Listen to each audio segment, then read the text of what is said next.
जय हिंद। बोर्ड परीक्षा 2024 के लिए क्लास 10th का साइंस का भी यही ऑब्जेक्टिव आपके सामने लाया हूँ। सारे के सारे क्वेश्चन इंपॉर्टेंट है, तो चलिए बढ़ते हैं अपने पहले नंबर क्वेश्चन की ओर। पहला क्वेश्चन है हम लोगों का, सिरका में कौन सा अम्ल पाया जाता है? तो सिरका में कौन सा अम्ल पाया जाता है दोस्तों? तो सिरका में एसिटिक अम्ल पाया जाता है। अंत में आपको बताना है कि आप लोगों ने कितना क्वेश्चन सही हुआ है, और जितना भी क्वेश्चन पूछूंगा आप लोगों को कमेंट में आंसर बताना है। पूछ रहा है सिरका में कौन सा अम्ल पाया जाता है दोस्तों? तो एसिटिक अम्ल पाया जाता है। कौन सा अम्ल? एसिटिक अम्ल। और इमली में टार्टरिक अम्ल पाया जाता है दोस्तों। इमली में टार्टरिक अम्ल पाया जाता है। और लैक्टिक अम्ल दही में पाया जाता है। दही में लैक्टिक अम्ल पाया जाता है। और फार्मिक अम्ल किस में पाया जाता है? आप लोगों को कमेंट में बताना है कि फार्मिक अम्ल किस में पाया जाता है। अगला क्वेश्चन है हम लोगों का 2 नंबर में, तारे क्यों टिमटिमाते हुए दिखाई देते हैं? पूछ रहा है कि तारे क्यों टिमटिमाते हुए दिखाई पड़ते हैं दोस्तों? तो प्रकाश के अपवर्तन के कारण। किसके कारण? प्रकाश के अपवर्तन के कारण दिखाई पड़ते हैं। बी राइट आंसर हो जाएगा 2 का। अगला क्वेश्चन है हम लोगों का 3 नंबर में किस दर्पण की फोकस दूरी धनात्मक होती है? दर्पण की फोकस दूरी धनात्मक होती है। किस दर्पण की फोकस दूरी धनात्मक होती है? उत्तल दर्पण की फोकस दूरी धनात्मक होती है। और अवतल दर्पण की फोकस दूरी ऋणात्मक होती है। अवतल दर्पण की फोकस दूरी कैसी होती है? ऋणात्मक होती है। अगला क्वेश्चन है हम लोगों का 4 नंबर में हम लोगों का क्वेश्चन है, प्रकाश के अपवर्तन के कितने नियम है? पूछ रहा है कि प्रकाश के अपवर्तन के कितने नियम है? तो प्रकाश के अपवर्तन के भी 2 नियम है, और प्रकाश के परावर्तन के भी 2 नियम है। प्रकाश के परावर्तन और अपवर्तन दोनों के नियम 2 हैं। अगला क्वेश्चन है हम लोगों का 5 नंबर में, पीत रस कहाँ से स्रावित होता है? पूछ रहा है कि पीत रस कहाँ से स्रावित होता है दोस्तों? तो पीत रस यकृत से स्रावित होता है, जिसे हम लोग लीवर भी कहते हैं। यकृत को। अगला क्वेश्चन है हम लोगों का 6 नंबर में, क्लोरोफिल वर्णक का रंग होता है। पूछ रहा है कि क्लोरोफिल वर्णक का रंग कैसा होता है दोस्तों? तो क्लोरोफिल वर्णक का रंग हरा होता है। कैसा होता है? हरा होता है। डी राइट आंसर हो जाएगा 6 का। आप लोग किस जिले से वीडियो को देख रहे हैं, अपने जिले का नाम कमेंट में जरूर बताइएगा। अगला क्वेश्चन है हम लोगों का, निम्नलिखित में से किससे रंध्र के छिद्र घिरे होते हैं? पूछ रहा है कि निम्नलिखित में से किससे रंध्र के छिद्र घिरे होते हैं दोस्तों? तो गार्ड कोशिका से। किसे? गार्ड कोशिका, जिसे रक्षक कोशिका भी कहते हैं। गार्ड कोशिका देगा या रक्षक कोशिका देगा? तो ए राइट आंसर हो जाएगा 7 का। अगला क्वेश्चन है 8 नंबर में, मछली का श्वसनांग होता है, यानी पूछ रहा है कि मछली का श्वसन अंग कौन होता है दोस्तों? तो मछली का श्वसन अंग गिल्स होता है। कौन होता है? गिल्स होता है। ए राइट आंसर हो जाएगा 8 का। अगला क्वेश्चन है हम लोगों का 9 नंबर में, निम्नलिखित में से किसे कोशिका के ऊर्जा मुद्रा के रूप में जाना जाता है? पूछ रहा है कि निम्नलिखित में से किसे कोशिका के ऊर्जा मुद्रा के रूप में जाना जाता है दोस्तों? तो एटीपी को। किसे? एटीपी। और एटीपी का पूरा नाम पूछ दे तो क्या बताइएगा? एटीपी का पूरा नाम एडोनोसिन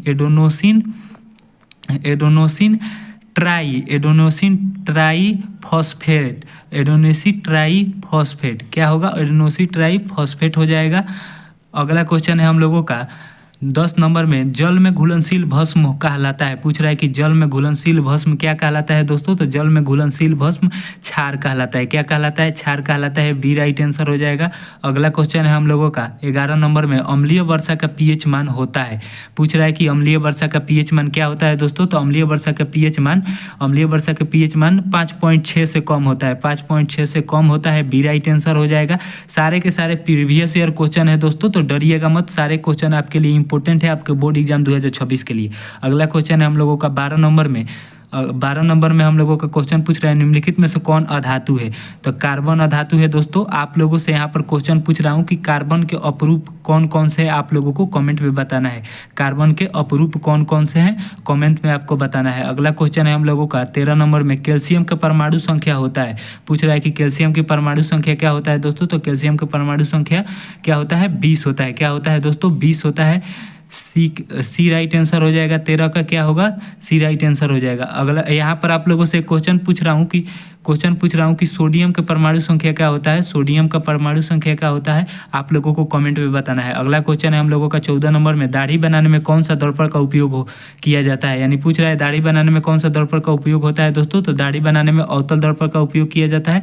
किस दर्पण का उपयोग किया जाता है? अवतल दर्पण का। और गाड़ी के साइड मिरर के रूप में किस दर्पण का उपयोग किया जाता है? आप लोगों को बताना है। अगला क्वेश्चन है हम लोगों का 15 नंबर में, नाभिकीय ऊर्जा प्राप्त करने हेतु आवश्यक है। पूछ रहा है नाभिकीय ऊर्जा प्राप्त करने हेतु आवश्यक क्या है दोस्तों, तो यूरेनियम है। क्या है, यूरेनियम है। अगला क्वेश्चन है हम लोगों का 16 नंबर में, मनुष्य में वृक्क एक तंत्र का भाग है जो संबंधित है, यानी पूछ रहा है कि मनुष्य में वृक्क एक तंत्र का भाग है जो संबंधित है। किससे संबंधित है दोस्तों, तो उत्सर्जन तंत्र से संबंधित है। किससे संबंधित है, उत्सर्जन तंत्र से संबंधित है। बी राइट आंसर हो जाएगा 16 का।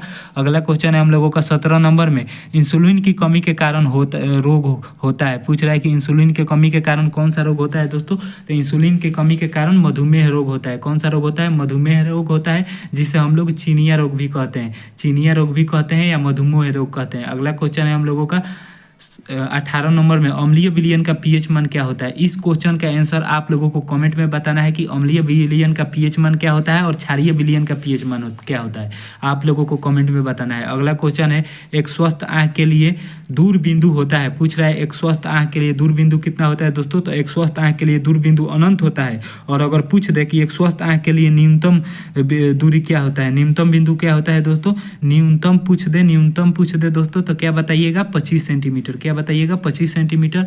अगला क्वेश्चन है हम लोगों का 20 नंबर में, कवक में पोषण की कौन सी विधि होती है। पूछ रहा है कि कवक में पोषण की कौन सी वृद्धि होती है दोस्तों, तो मृतजीवी होती है। कौन होती है, मृतजीवी होती है। ए राइट आंसर हो जाएगा 20 का। 20 में कितना क्वेश्चन आप लोगों का सही हुआ है कमेंट में जरूर बताइएगा। अगला किस टॉपिक पर वीडियो चाहिए कमेंट में जरूर बताइएगा दोस्तों। मिलते हैं अगले वीडियो में। जय हिंद।